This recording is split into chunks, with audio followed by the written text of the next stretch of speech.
안녕하세요. 뉴스반장입니다. 나는 윤석열이 총장 될 때 나 지지했어요. 지지했는데 지금 와가는 제일 우리 대통령이 잘못하신 게 윤석열이 총장식인 거. 아주 나쁘게 교활하고 또 깡패 조폭매로 어깨 끌렁거리고 말이지. 걔도 자체도 때도 안 해요. 이재명은 시대가 불러낸 후보입니다. 이거 우연한 후보 아닙니다. 우리가 대구 시민들 정신 바짝 차리가 판달, 아까도 내 젊은 사람들한테 얘기했지만은 우리가 노인 세대는 이제 해로 말하면 점으로 가요. 젊은 세대들은 이제 빨리가 오는데 젊은 세대들 분별, 사리 분별 분명히 해가지고 투표도 분명히 돼. 이재명은 우연히 나타난 그냥 보통의 후보가 아니고 시대가 필요한 검찰 개혁, 언론 개혁 분명히 돼야 되고, 언론 개혁 분명히 돼야 되고, 사법 개혁, 직계 개혁할 게 많습니다. 분명히 이재명은 확실히 전번에 한번 있어 신천지 대구에서 한참 터졌을 때 그거 있어 대구는 어영부영 우유부단하게 됐는데 경기도에서는 그 이만희 숨어 있는 곳을 악발같이 찾아가 가지고 이만희가 국민 앞에 무릎 꿇게 했잖아요.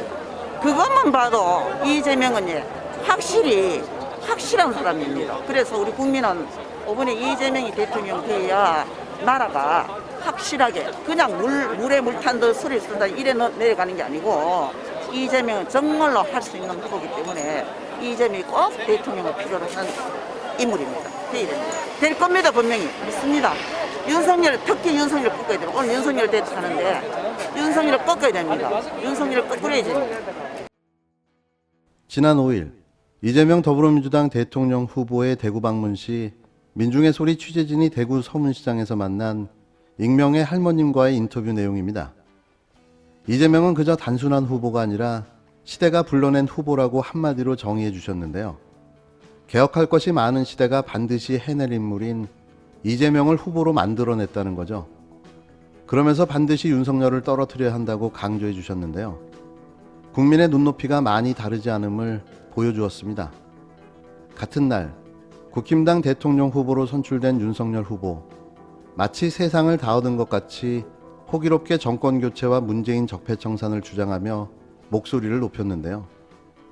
무슨 근거라도 갖고 적폐를 청산하던 정권을 교체해야 한다는 주장을 좀 폈으면 합니다. 묻지도 따지지도 않고 마구 짓거려대는 이런 말을 믿어줘야 합니까? 이명박근혜가 싸질러 놓은 9년간 망가진 대한민국을 짧은 시간에 다시 회복하고 복귀시킨 게 지금의 문재인 대통령입니다. 그건 발표되는 모든 수치와 통계가 알려주고 있는데요. 언론 신뢰도와 공무원 부패 지수만 빼면 모든 게 다 상위권인 거죠. 그나마 공무원 부패 지수마저 대통령 임기 3년 동안 무려 18단계가 상승돼 33위를 기록했는데요. 대체 뭐가 위기이며 문제라는 거죠?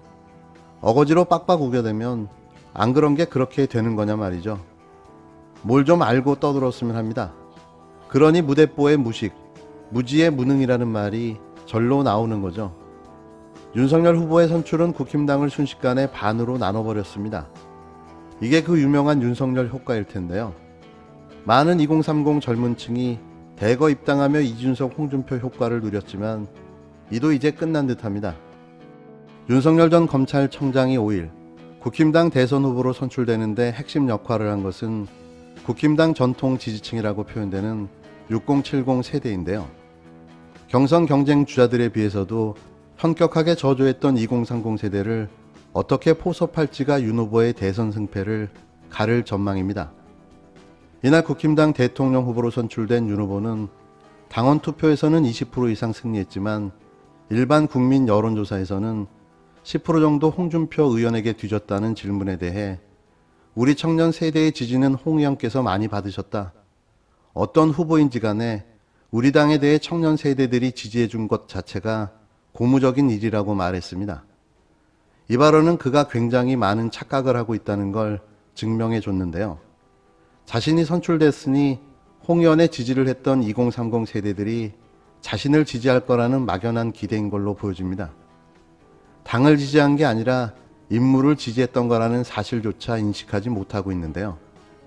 이걸 증명이라도 하듯 지금 2030 국힘당 당원들의 탈당 러시가 급격하게 진행되고 있습니다. 실제로 후보를 결정한 당원 투표와 여론조사의 세대별 답변은 그간 언론사 등에서 진행했던 여론조사 내용과 경향성 면에서 일치한다고 보여지는데요. 2030 세대는 물론 40대에 이르기까지 윤 후보의 지지율은 접전을 벌였던 홍준표 후보의 절반밖에 안 되는 걸로 확인됐습니다. 당 핵심 관계자는 이번 투표 결과를 공개할 수는 없지만 그간 여론조사들과 결과가 크게 다르지 않다. 투표를 진행한 4개 기관들끼리의 차이도 특별하지 않고 일정하다고 말했는데요.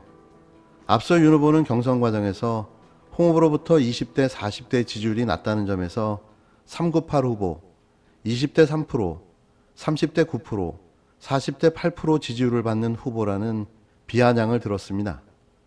이처럼 젊은 세대의 지지가 취약함에도 불구하고 윤 후보가 경선에서 승리할 수 있었던 것은 조직력과 노년층의 지지 덕분인데요. 보수 정당으로부터 국힘당이 극복하자고 했던 기반에 철저히 복무한 결과였다는 점에서 윤 후보는 절반의 승리만 거둔 셈인 거죠. 본선 경쟁력을 놓고 봤을 땐 큰 약점을 드러낸 셈이기 때문인데요. 국힘당 관계자는 젊은 세대가 지지하면 부모에게 나의 미래를 위해 이 후보를 뽑아달라며 그 영향이 그들 부모 세대에게 미치지만 반대로 노년층의 지지는 젊은 세대에게 확산되지 않는다고 말했습니다. 당장 보수 성향의 젊은 세대가 활동한다고 알려진 한 온라인 커뮤니티는 분노의 화살을 국힘당 정당 자체에 돌리고 있는데요. 이준석 오세훈으로 이어진 2030 정치적 효능감은 사라졌다거나 국힘당을 틀딱의 힘이라고 부르는 식으로 분노를 표출하고 있습니다. 그동안 전폭적인 지지를 보냈던 30대 이준석 당대표에게 당이 이 모양인데 당신을 어떻게 지지하느냐 얘기까지 나오고 있는 상황인데요. 상황이 이렇다 보니 윤석열 캠프는 젊은 세대의 낮은 지지율에 대해 다각도로 분석 중이지만 마땅한 해결책이 없다며 발을 구르는 모양새인데요. 앞서 경선 기간에도 캠프 관계자들은 젊은 기자들과 만날 때마다 도대체 왜 젊은이들이 윤 후보를 싫어하는 것이냐, 어떻게 하면 지지율이 올라가느냐고 물었고 나름의 분석 결과를 담은 보고서들이 수없이 후보에게 전해졌는데요.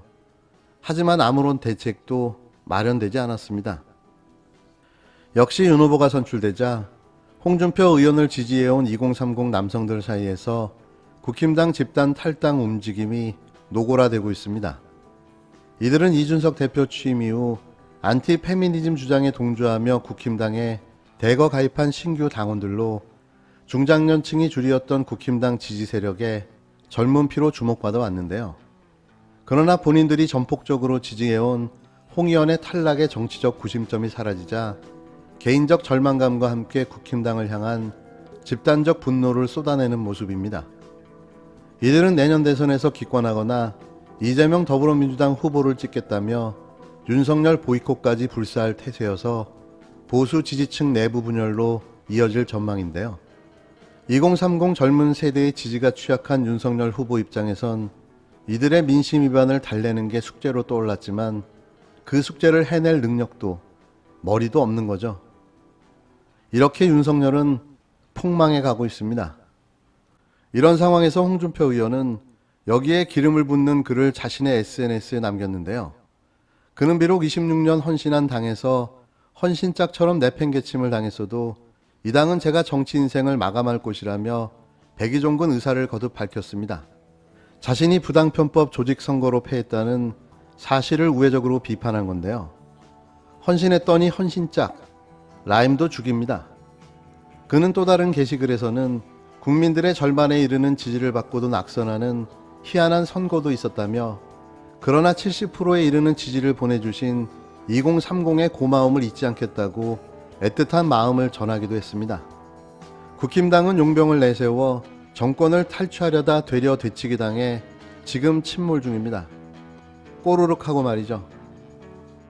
경선 결과에 깨끗하게 승복합니다.